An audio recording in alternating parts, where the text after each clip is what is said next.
Olá, sou Consuelo Rezende, professora de Sociologia, e hoje nós vamos estudar a semana 2 do PET 3 do primeiro ano.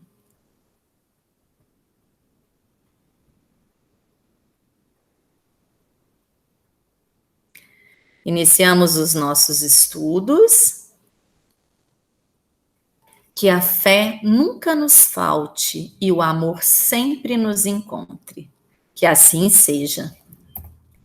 O Estado moderno. O Estado brasileiro é formado por uma grande estrutura com 3 poderes: executivo, legislativo e judiciário. O executivo e o legislativo, nós falamos um pouquinho na aula passada, né, da semana passada, que são os 2 poderes ligados à política no Brasil. Já o judiciário, que aparece agora, é um poder que tenta buscar a justiça para a sociedade, né, resolvendo os conflitos sociais. E essa estrutura formada é para manter a organização do Estado. Com o advento do Renascimento, da modernidade, houve a necessidade de teorizar filosoficamente sobre a legitimidade do Estado, a partir da ideia da sua fundação como um contrato social. Os filósofos, nas suas teorias, eles consideravam o estado de natureza dos homens. E o Estado nasce com a função de formular leis, de organizar os indivíduos que moram naquele lugar, né? E os filósofos contratualistas, eles divergem um pouco e às vezes muito, sobre os fatores que levaram os seres humanos a abandonar o seu estado de natureza e realizar esse contrato social, né? É como se os indivíduos estivessem abrindo mão do seu poder individual, terceirizando esse poder, dando ao Estado o poder de organizar aquele determinado lugar, aquela determinada sociedade. Temos 3 filósofos contratualistas que criaram teorias para tentar explicar essa criação do Estado. E por quê? O que levou o homem a aceitar esse contrato social? Em meio ao caos generalizado da Guerra Civil Inglesa, Thomas Hobbes, ele escreve sobre a fundação do Estado a partir da concessão do poder individual ao soberano. Para Thomas Hobbes, o homem tinha uma condição natural de guerra. Para ele, o homem era mau, era egoísta, né? Era o tempo inteiro querendo guerrear, guerra de todos contra todos. E o Estado, para ele, aparece para organizar essa situação. É como se o Estado tivesse um poder absoluto, né? Foi Thomas Hobbes que escreveu o Leviatã, e nele ele faz referência, né, a esse monstro marinho que tem o poder de controlar aquele povo todo, né, como se o Estado fosse a cabeça daquele monstro e as pessoas o corpo. Então, é um poder total do Estado para comandar, para organizar essa situação. Porque para ele o homem era muito mau, muito egoísta e precisava do Estado para organizar essa situação. Para John Locke, ele tem outra forma de ver o contrato social e a fundação de uma outra forma de sociedade civil. A noção de indivíduo, nesta época, adquire força com o advento do liberalismo. Então, para ele, o homem já nasce com direitos naturais. O homem já nasce com direito à vida, à liberdade, à propriedade privada. E ele tem necessidade do Estado para proteger esses direitos, que o homem já tem, ele já nasce com eles, mas ele precisa fazer este contrato social com o Estado para que o Estado possa proteger esses direitos naturais do homem. Já com o Iluminismo e a Revolução Francesa, o filósofo Jean-Jacques Rousseau, ele escreve um outro contrato social. Para ele, o contrato que consentiu a criação do Estado e instaurou a sociedade civil foi, na verdade, uma artimanha das classes dominantes sobre as classes dominadas. Então, ele propõe um novo pacto social, a partir da ideia da vontade geral, né? Para para Rousseau, o homem, ele nasce bom, né? Aquele bom selvagem, a sociedade o corrompe, né? Ele falava muito que a propriedade privada corrompe o homem, né? Promove desigualdade entre as pessoas, entre os homens. Então, ele tem uma visão meio que crítica à visão do Thomas Hobbes, né? Que falava o contrário.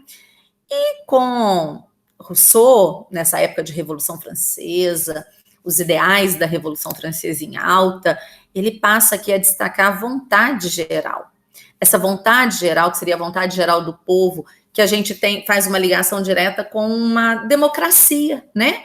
O povo sendo considerado. Então, aqui aparece já um pacto social que ele propõe que seja a partir da ideia da vontade geral. O Pet trouxe também outras interpretações sobre essa natureza do Estado. E para isso ele fez uma tabela, né, com alguns filósofos, sociólogos, e colocou as interpretações deles para a gente poder entender algumas delas, né, algumas dessas interpretações. Para Karl Marx, no Estado prevalece o poder organizado de uma classe social que é dominante por deter a propriedade dos meios materiais de produção. A gente conhece já o Karl Marx, e ele sempre destacando, dentro desse Estado, a luta de classes. Friedrich Engels diz que o Estado é um produto da sociedade e tem como papel amortecer os conflitos entre as classes. Para Max Weber, o Estado existe quando há obediência à autoridade de um grupo dominante. E essa relação de dominação está fundada na violência legítima, legalmente reconhecida. Para Gramsci, o Estado tem papel importante nos campos cultural e ideológico. Ele tenta, assim, buscar legitimar-se perante a sociedade civil, não apenas por coerção, mas também tentando convencer a sociedade a aceitar esta autoridade. Para Louis Althusser, as relações de poder necessitam de instituições que as reproduzam. Faz referência aqui a instituições sociais, escola, família, igreja, veículos de comunicação, que para eles são os aparelhos ideológicos do Estado. Então, aqui aparece a relação de poder e ideologia. Traz também a interpretação de Nikos Poulantzas, que embora o Estado capitalista não seja um instrumento totalmente controlado pela classe dominante, ele fornece o quadro para que os operários não se reconheçam como integrantes de uma mesma classe. Isso ocorre com a criação de noções como de identidade nacional. Aqui aparece a identidade nacional. E finaliza esse quadro com a interpretação de Otávio Yanni, que é um sociólogo brasileiro que fez parte da Escola de São Paulo, né, dos sociólogos da USP, anos 50, que pessoas de renome, sociólogo Florestan Fernandes, Fernando Henrique Cardoso, e eles tiveram foram pensadores, sociólogos muito importantes, né? E as ideias deles a gente usamos, né, até hoje para a gente conseguir interpretar, nessa ocasião, o Estado, mas em muitos outros temas também. Para ele, o Estado não é apenas um órgão da classe dominante, pois responde aos movimentos das outras classes sociais e age conforme as determinações das relações entre elas. Então, o Estado faz parte do jogo de interesses sociais. Quando a gente vê todas essas interpretações da natureza do Estado, a gente tem que observar e compreender o seguinte: são diferentes porque foram também feitas em momentos históricos diferentes, específicos. Então, para que eles tivessem essas interpretações, dependeu do contexto, né, daquela época, do que o Estado, as pessoas viviam na época que eles fizeram essas interpretações. Voltando aqui, só para finalizar, então a gente entende que até a natureza do Estado não é estática, né, mas é dinâmica. As atividades dessa semana, número 1, questão do Enem. Aquele idiota do Moi, ele não vai devolver o meu caminhão. Aquele troglodita provavelmente vai quebrá-lo. Será que eu roubo de volta? Eu sei que roubar é errado, mas ele roubou de mim. Se eu não roubar de volta, Moi vai ficar com ele. E isso não é justo. Dizem que 2 ações erradas não fazem uma certa. O que eu faria, então? Deixar a pessoa maior fazer as suas próprias regras? Deixar a força ser o certo? Parece razoável. De acordo com algumas teorias políticas, a formação do Estado é explicada pela renúncia que os indivíduos fazem da sua liberdade natural quando, em troca da garantia de direitos individuais, transferem a um terceiro o monopólio do exercício da força. O conjunto dessas teorias é denominado de só marcar a alternativa correta. Questão número 2, também do Enem, 2 textos para a gente interpretar aqui. Texto 1. Até aqui expus a natureza do homem, cujo orgulho e outras paixões o obrigaram a submeter-se ao governo, juntamente com o grande poder do seu governante, o qual comparei com Leviatã, tirando essa comparação dos 2 últimos versículos do capítulo 41 de Jó, onde Deus, após ter estabelecido o grande poder do Leviatã, lhe chamou o rei dos soberbos. Não há nada na terra, disse ele, que se lhe possa comparar. Texto 2. Eu asseguro tranquilamente que o governo civil é a solução adequada para as inconveniências do estado de natureza, que devam certamente ser grandes quando os homens podem ser juízes em causa própria.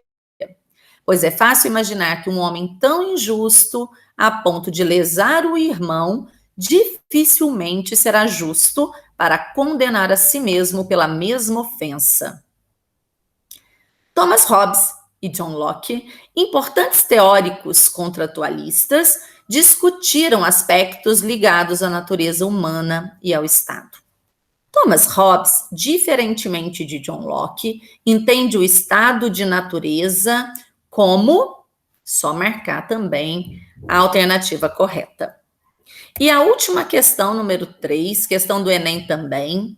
Os ricos adquiriram uma obrigação relativamente à coisa pública, uma vez que devem sua existência ao ato de submissão à sua proteção e zelo. O que necessitam para viver? O Estado, então, fundamenta o seu direito de contribuição do que é deles nessa obrigação, visando a manutenção dos seus concidadãos. Isso pode ser realizado pela imposição de um imposto sobre a propriedade ou a atividade comercial dos cidadãos, ou pelo estabelecimento de fundos e de uso dos juros obtidos a partir deles, não para suprir as necessidades do Estado, uma vez que esse é rico, mas para suprir as necessidades do povo. Segundo esse texto de Kant, o Estado pode só marcar também a alternativa correta. E assim finalizamos, então, a semana 2 do PET 3, do primeiro ano. E a semana que vem a gente volta com novos conteúdos. Muito obrigada.